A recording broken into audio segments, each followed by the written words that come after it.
Perception is strong and sight weak. In strategy, it is important to see distant things as if they were close and to take a distanced view of close things. Miyamoto Musashi. And my friends, that is exactly what we do here every day, 10 to 15 minutes, using these charts to help us see what is actually occurring, help us to perceive what we are seeing. And again, using the charts, using the indicators, whether it's our Heikin-Ashi candlesticks, it's our Bollinger Bands, it's our price percent oscillator, our derivative oscillator, whatever it may be. In fact, we bring everything together to help us to perceive what is actually going on. All the charts all the time. That is the training today that is in the show notes of all these subscribers. How do you become a subscriber? You go to chartingwealth.com and sign up for free. That way you get our daily trainings that we put out, plus you get the email that has the daily review, the weekly review and forecast, plus the PDFs for the daily market worksheet, weekly market worksheet, and trade worksheet. All three of those are extremely important. Over the weekend, you fill out the weekly market worksheet. At least start with that. Each and every day as you're listening to the show, use your time wisely and fill out the daily market worksheet. And when you find trades, you fill out the trade worksheet throughout the course of the trade. It helps you follow what's actually going on. How many of you took yesterday, at the end of yesterday's video, how many of you went through the special training that we put on there for you? Again, we put a special one on yesterday that was dealing with profit and loss bands. I hope that you paid attention to that, you took notes, and you know what those are all about. Now, I do want to thank all of our Patreon members. We've had several new members join lately, and we so appreciate that. Appreciate all of our long-standing members. Don't forget, this next Wednesday, the first Wednesday of May, we will have our next live Patreon call-in. If you have stocks, ETFs you're interested in having us help you chart for practice trading, go ahead and email those to us, cw@chartingwealth.com. The same with your questions. We will be addressing those and look forward to a great time. We always have a good time with those live call-ins. And again, that's for Patreon members only at any of our three levels. Let's jump into these charts. Stocks are up for the day. Of course, we have weekly vertical crossovers in effect on the S&P 500 and the NASDAQ 100. Things are moving in the correct directions there. And of course, what's happening with Bitcoin? Heading down today, 1.73%. We still have a strong weekly vertical crossover heading down in Bitcoin. Let's first start with the S&P 500 up 0.62%. We see that for the week we're reaching a higher high. Things are moving up. The weekly trend line, price percent oscillator heading up, derivative oscillator gaining upward momentum, 2-day chart. First day of the latest 2-day candle, moving up to a higher high. Price percent oscillator ticking up, derivative oscillators losing some momentum still. Looks to be getting closer on the half-day chart to crossing over, going up on the price percent oscillator. We see, again, a lot of movement up in the morning, a lot of movement in the afternoon up and some down, but again, ended up 0.62%. Prices above the 2-day and well above the weekly on that half-day chart. Hasn't crossed over yet.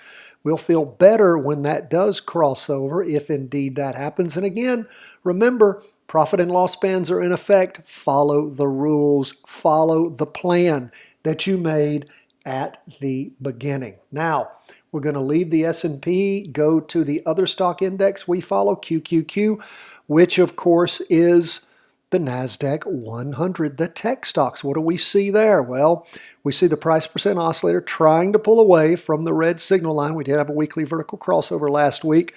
As we look, we can see that we have reached a higher high. That's good to see. Up 0.36% for the day. Derivative oscillator gaining some upward momentum. What does the 2-day chart show us? Just a little more than flat. It's heading up just a little bit. It was totally flat over the last 4 days.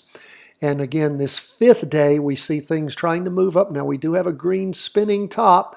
Means there's some indecision there. You got some downward pressure, but things are above the 2-day trend line. Derivative oscillator losing some momentum, but that price percent oscillator, like we said, is positive.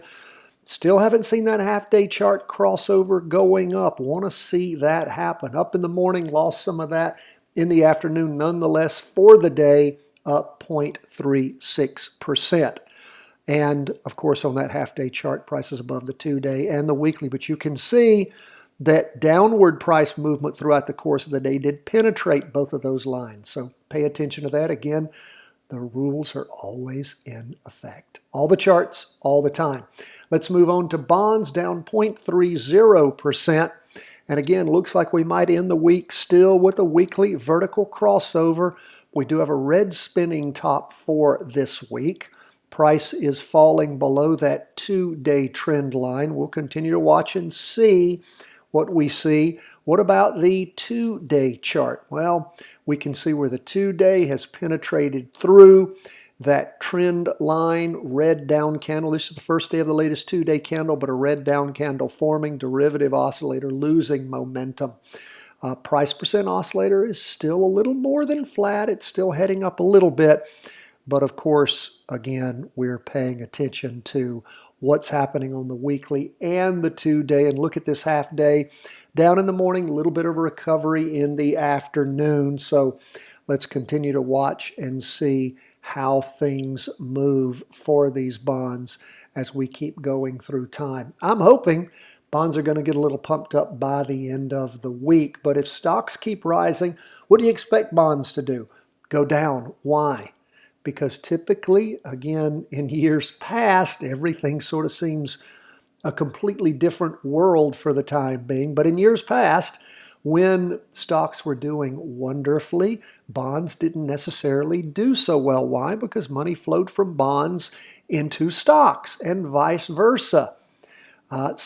Again, if we look at what's happened in the past, if stocks continue to rise, then we would expect bonds to be doing the opposite, the inverse. So we'll watch the charts and see what they tell us and how they move. That's where we are on bonds. Let's go to gold, down 0.41% for the day. Now, we had that weekly vertical crossover this last week, the week ending the 23rd of April.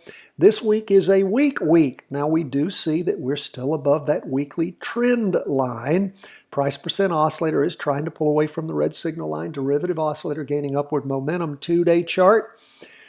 Price percent oscillator still heading up. Derivative oscillator losing momentum. But we have a red down candle. We've blown through that 2-day trend line. We're still above the weekly, but again, solid red down candle with a wick on the bottom forming. So there is price pressure there that we can see. But when we look at the price percent oscillator on the 2-day, still looking decent. We look at the half-day chart. We can see where in the morning we had a penetration of the weekly trend line since well blown through the 2-day. In the afternoon, ended up having some up movement, a bit of a recovery. That's why we're only down 0.41% for the day with the green doji. Price percent oscillator still going down. Derivative oscillator still gaining downward momentum. So we'll watch, wait and see how gold is going to finish up on Thursday and how this latest 2-day candle is going to end up forming. What is going to happen with gold? We still have some upward pressure both on the 2-day and the weekly. We'll see how that continues to play out. Lastly, we go to Bitcoin that I mentioned earlier. Red down candle, not reaching a lower low.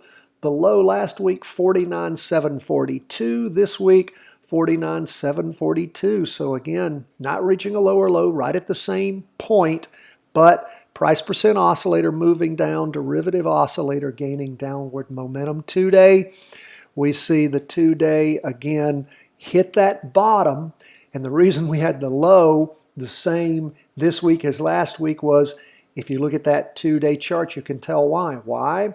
Because Friday and Monday, We had the same points end of the week, beginning of the week. So what do we have happening? Well, we haven't hit that low from the beginning of the week and the end of last week yet. Bitcoin again, though, is price percent oscillator heading down, derivative oscillator gaining downward momentum. Half day, it is still positive. It crossed over going up on Wednesday, and then, of course, as we can see, losing some momentum as it weakened on Wednesday afternoon and throughout the day on Thursday. So still lots of downward pressure on the weekly and the 2-day charts on Bitcoin. We'll wait and see how things continue to move along. Thank you again, friends, for all your support. If you don't have our book, Charting Your Way to Wealth, we have an autographed copy waiting for you. Depending on your level of support, at our Patreon page, you can get a copy for free.